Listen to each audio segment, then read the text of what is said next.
या देवी सर्वभूतेषु शक्तिरूपेण संस्थिता नमस्तस्ये नमस्तस्ये नमस्तस्ये नमो नमः। श्री स्वामी समर्थ।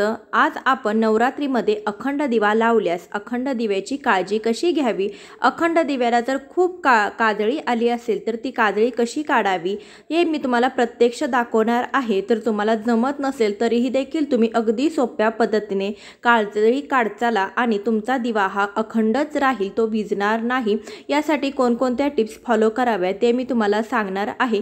तर हा व्हिडिओ तुमच्यासाठी खूप युजफुल ठरणार आहे। दिवा जर विझलाच तर आपण काय करावं हे देखील मी तुम्हाला सांगणार आहे। त्यासाठी व्हिडिओ शेवटपर्यंत नक्की बघा। चॅनलवर नवीन असाल, पहिल्यांदाच माझे व्हिडिओ पाहत असाल तर चॅनलला अवश्य सबस्क्राइब करा। चला तर मग वेळ न घालवता आजच्या व्हिडिओला सुरुवात करूया। नवरात्रीतील 9 दिवस दिवा तेवत ठेवणे याला अखंड दिवा असं म्हटलं जातं। म्हणजे दिव्याला खंड पडू न देता तो तसाच तेवत ठेवणं याला अखंड दिवा म्हणायचा आणि नवरात्रीमध्ये अखंड दिवा लावलं जातं। असं म्हटलं जातं की नवरात्रीमध्ये दिवा तेवत ठेवल्याने घरामध्ये सौख्य आणि शांतता बनून राहते आणि सर्व कार्य पूर्ण सिद्ध होतात। म्हणून नवरात्रीच्या पहिल्या दिवशी संकल्प घेऊन अखंड दिवा लावला जातो आणि त्याच्या नियमांचा देखील आपल्याला रक्षण करावं लागतं। आपल्याला ते नियम पाळून आपण हा अखंड दिवा नवरात्रीमध्ये लावायचा असतो। नवरात्रीमध्ये 9 दिवसापर्यंत देवीला प्रसन्न करण्यासाठी आणि इच्छित फळ मिळावे म्हणून यासाठी गायीच्या तुपाचा अखंड दिवा लावला जातो। जर गायीचं तूप नसेल तर तुम्ही मोहरीच्या तेलाचा किंवा इतर देवाचं ते जे तेल मिळतं त्या तेलाचा देखील अखंड दिवा लावू शकता। नवरात्रीमध्ये अखंड दिवा लावण्याचे देखील काही नियम आहे ज्यांना आपल्याला पाळावं लागतं, जेणेकरून आपल्याला इच्छित फळ मिळू शकेल। सहसा लोक पितळेचा दिवा अखंड दिवा म्हणून ठेवतात, पण ज्यांच्याकडे पितळेचा दिवा नाही त्यांनी आपला जे मातीचा दिवा म्हणजे जी पंती असते त्या पंतीसारखं जे मोठ्या आकारामध्ये मातीचा दिवा मिळतो ते देखील तुम्ही लावू शकता किंवा काही जण नंदादीप म्हणजे दगडाचा दिवा देखील लावतात। मातीचा दिवा असेल अखंड दिवा म्हणून तुम्ही ठेवणार असाल तर त्या दिव्याला संपूर्ण 1 दिवस तुम्ही पाण्यामध्ये भिजवून ठेवा आणि त्यानंतर तो पाण्यामधून काढून तुम्ही स्वच्छ कपड्याने पुसून वाळवून घ्या।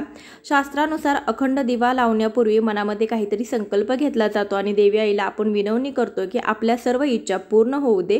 तुम्ही अखंड दिवा लावणार असाल तर तो जमिनीवर ठेवू नका, दिवा नेहमी चौरंग किंवा पाटावर ठेवावं आणि नंतरच लावावा। दुर्गा देवीच्या समोर आपण दिवा लावणार आहोत, म्हणजे जिथे घटस्थापना केलेली आहे त्याच्या समोर आपण दिवा लावायचा आहे आणि दिवा लावत असताना त्याच्या खाली अष्टदल कमल काढायचे। तुम्हाला अष्टदल कमल काढता येत नसेल तर या अगोदरच्या व्हिडिओमध्ये मी अखंड दिवा कसा लावायचा त्या व्हिडिओमध्ये अष्टदल कमल कसं काढायचं ते सांगितलेलं आहे अगदी सोप्या पद्धतीने। व्हिडिओ पाहिला नसेल तर नक्की पहा, त्याची लिंक तुम्हाला डिस्क्रिप्शन बॉक्समध्ये मिळेल। तर सगळ्यात महत्त्वाची असते म्हणजे अखंड दिव्याची जी वात असते ती, तर ही अखंड दिव्याची वात असते ती रक्षासूत्र म्हणजे कलावापासून बनलेली असते। सव्वा हात मापाचा हा रक्षासूत्र घेतला जातो। तर पूजेत वापरणारा जाणारा जो कच्चा कापूस आहे तो घेऊन देखील वात वळली जाते आणि ती वात आहे त्या आपण दिव्याच्या मध्यभागी लावणार आहोत।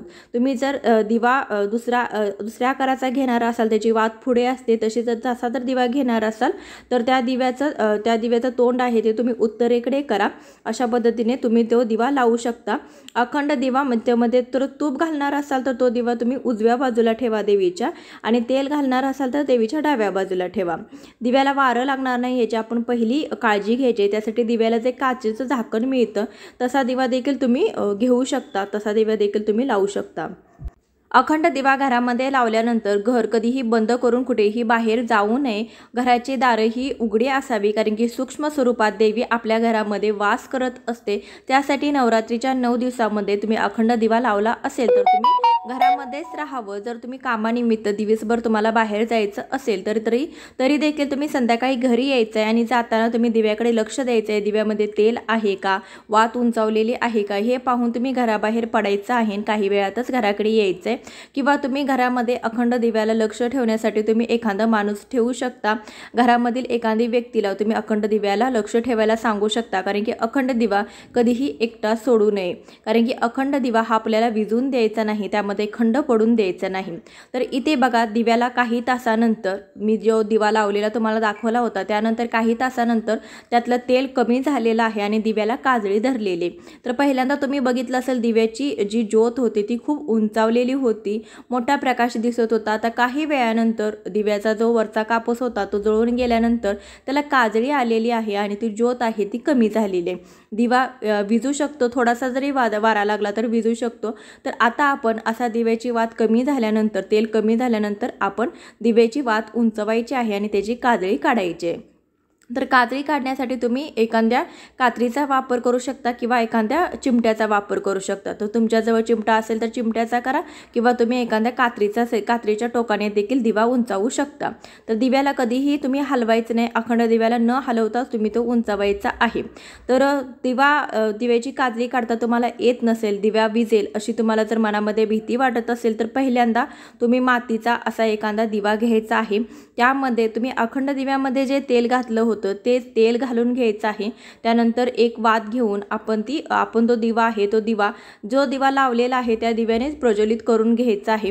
तर काही जण म्हणतात की शास्त्रामध्ये असं सांगितले आहे की दिव्याने दिवा लावू नये, तर काही जण म्हणतात तेलाच्या दिव्याने तेलाचा दिवा लावला जातो व तुपाच्या दिव्याने तुपाचा दिवा लावला जातो। तर तुमच्याकडे कशी पद्धत आहे त्यानुसार तुम्ही अखंड दिवा लावताना असा दुसरा एखादा दिवा लावू ठेवू शकता।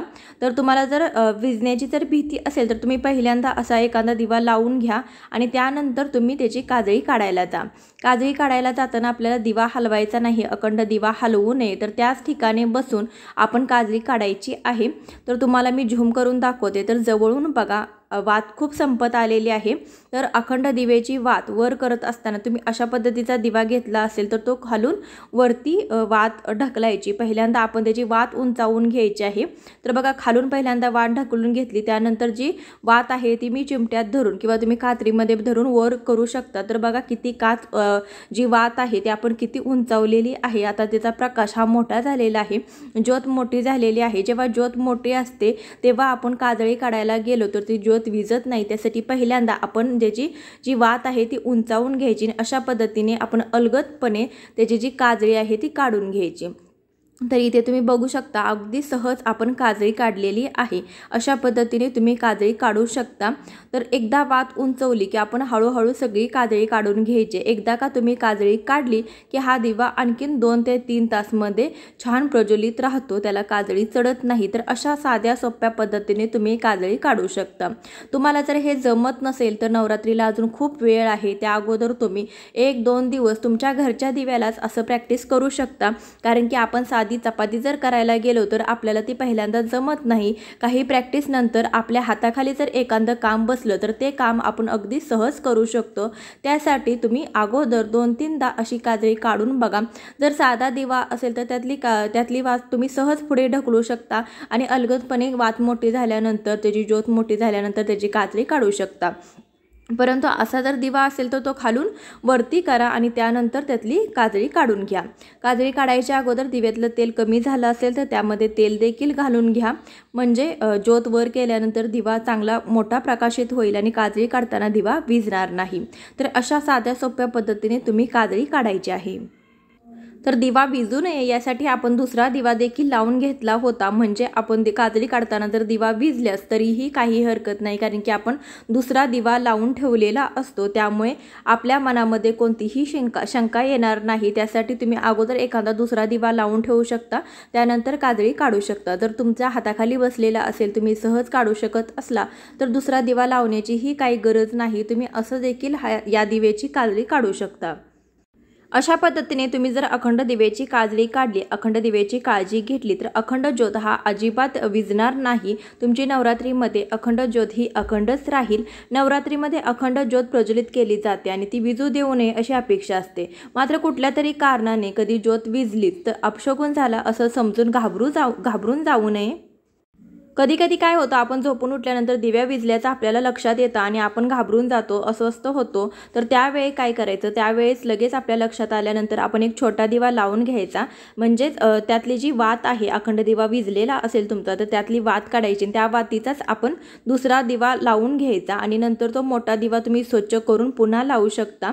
परंतु शक्यतो दिवा विझू नये यासाठी आपण काळजी घ्यायची आहे। दिव्याला वारा लागून द्यायचं नाही, दिव्याला काचेचं आवरण ठेवायचं किंवा तुम्ही दिव्यामधलं तेल किंवा तूप संपणार नाही याच्याकडे लक्ष द्यायचं आहे। आणि जर विझलाच तर तुम्ही त्याच वातीने दुसरा दिवा प्रज्वलित करून आपण तो पहिला दिवा आहे तो स्वच्छ करून पुन्हा लावू शकतो। देवीची क्षमा प्रार्थना करायची, चुकीची माफी मागायची आणि पुन्हा तो दिवा तुम्ही प्रज्वलित करू शकता। परंतु शक्यतो अखंड दिवा विझू नये यासाठी तुम्ही काळजी घ्यावी। आणि नवरात्रीला वेळ आहे, तुमच्या मनामध्ये अखंड दिवा लावण्याची जर इच्छा असेल तर तुम्ही त्या अगोदर 2 दिवस घरात एक दिवा लावून, जो देवघरासमोर आपण दिवा लावला जातो तर त्या दिव्याची काजळी काढायला तुम्ही ट्राय करा, प्रयत्न करा। तुम्हाला जर शक्य झाले तर तुम्हाला अगदी सोपं आहे, तुम्ही एकदा दोनदा जर ट्राय केलं तर तुम्हाला ते लगेच जमेल। तर काजळी काढायला तुम्ही अगदी सहजपणे तुम्हाला आलं तर तुमचा अखंड दिवा हा कधीच विझणार नाही। तुम्ही या पद्धतीने काजळी नक्की काढा, म्हणजे तुमचा अखंड दिवा विझणार नाही आणि कोणतीही गोष्ट हाताखाली आली तर ती अगदी सहज करता येते। तर अशा पद्धतीने तुम्ही अखंड दिव्याची नक्की काळजी घ्या। व्हिडिओ कसा वाटला ते कमेंटद्वारे नक्की सांगा। व्हिडिओ आवडला असेल तर जास्तीत जास्त लोकांपर्यंत नक्की शेअर करा। भेटूया अशाच एखाद्या व्हिडिओसोबत, तोपर्यंत खूप खूप धन्यवाद।